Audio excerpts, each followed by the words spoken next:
Salutare, dragi prieteni! Am venit pe la țară din nou.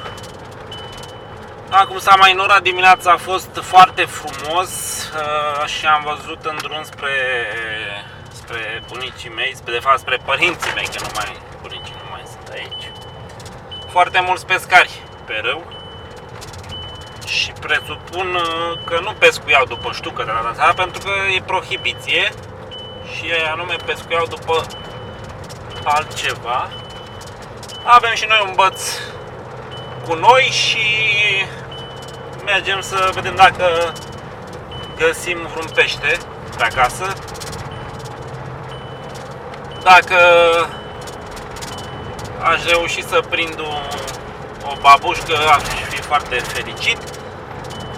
O să fie o partidă mai dinamică, măcar 2 ore dacă reușesc, e ok. O să pescuim la plută. Boloneza nu am luat-o, am un meci cu mine, dar cred că ne descurcăm și cu ăla. Și camomeală și nadă, avem doar iermuși. Să încerc aici undeva lângă pădure. Am mai pescuit o dată sau de 2 ori, dar niciodată nu am încercat iarna. Vom încerca să vedem dacă avem activitate. Drumul e cam prost, așa că ne vedem de acolo. Da, rău arată excepțional și vom încerca. Avem aici câteva locuri. Hai să vedem. Astăzi avem pregătit bățul de meci. Este un meci de la Kawasaki. Kawasaki, știți că mai am și 2 bețe de feeder de 90-100 de grame, de care am fost și sunt foarte mulțumit. Pentru Dunăre sunt niște bețe excepționale și în căutarea unui nou băț de meci am zis de ce nu, vorba lui Claudiu Răducanu. Dacă tot am testat atâta timp bețele de feeder de la Eneco sau cine le distribuie, da? Am zis haideți să încerc bețul de meci tot din gama asta, Kawasaki Alpha. În ce constă montura de astăzi? Am un cârlig foarte micuț, un cârlig de 18 și datorită vântului și curenților, poate din anumite zone ale râului, am ales o plută de 2 grame, diamant alb. Ce îmi place la pluta aceasta este modul în care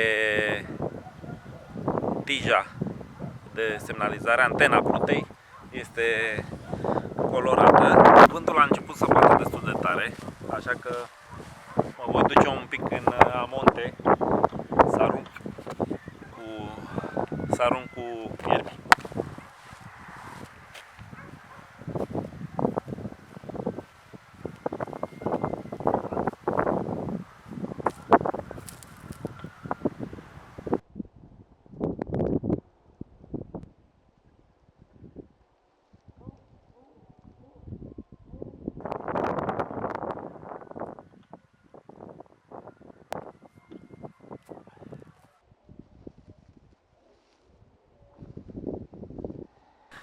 Și acum voi arma cârligul și să încercăm să dăm de vreo babușcă.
Am găsit o curbură a râului unde arată destul de promițător pentru plan. Dacă nu mă aud, îmi cer scuze. Bate vântul foarte tare. Am tot atonat malul râului. Din păcate, nicio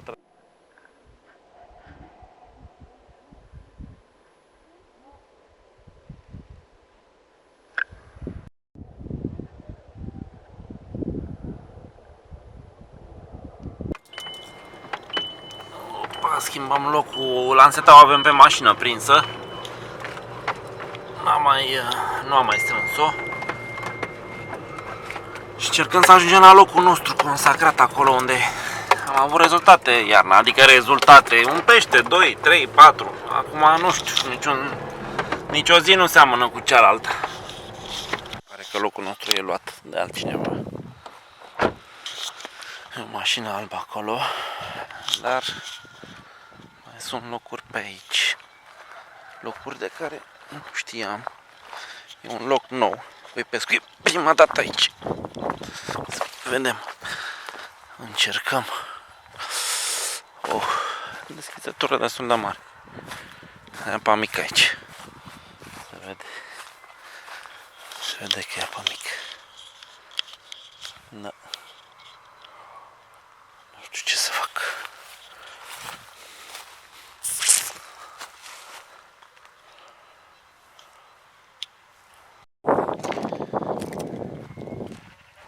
Între timp s-a eliberat și locul meu aici, de fapt, în interval de câteva zeci de secunde. Facem mai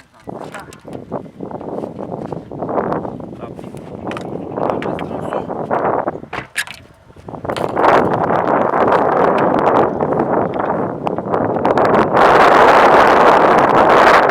Dat aici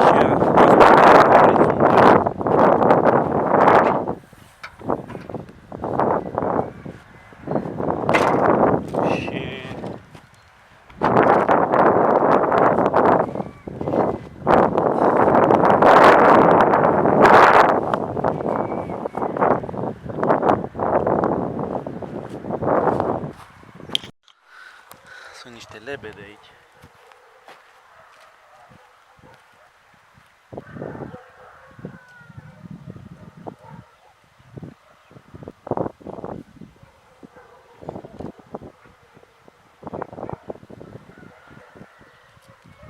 Wow! Frumos, niște lebede, două lebede cu un pui. Am să vă pun fotografia imediat să vedeți. Superbe, superbe, nu mă așteptam.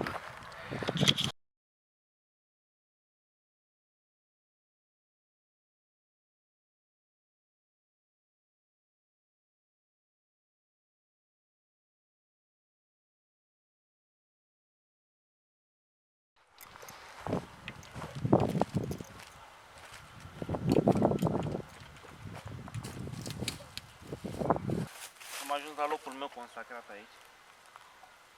Am să arunc cu niște vieri. Nu mi-am luat practia la mine.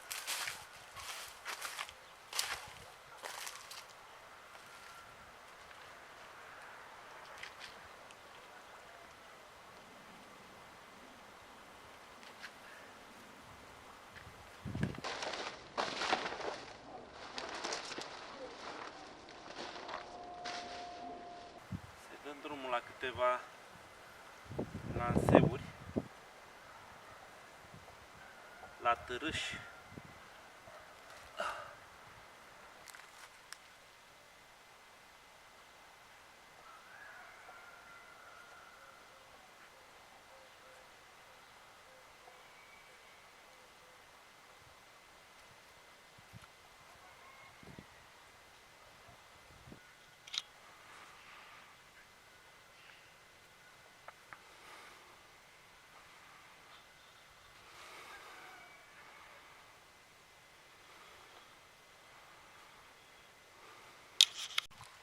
dragi prieteni, cam atâta pentru azi.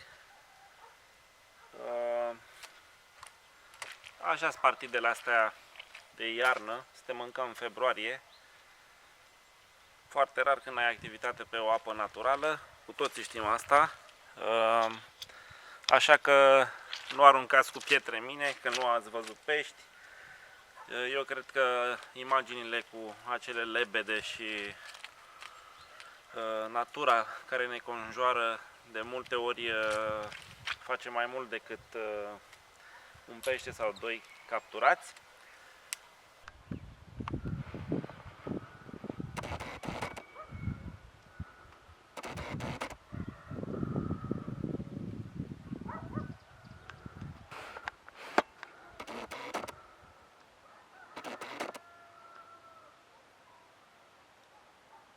Superbe, maestoase.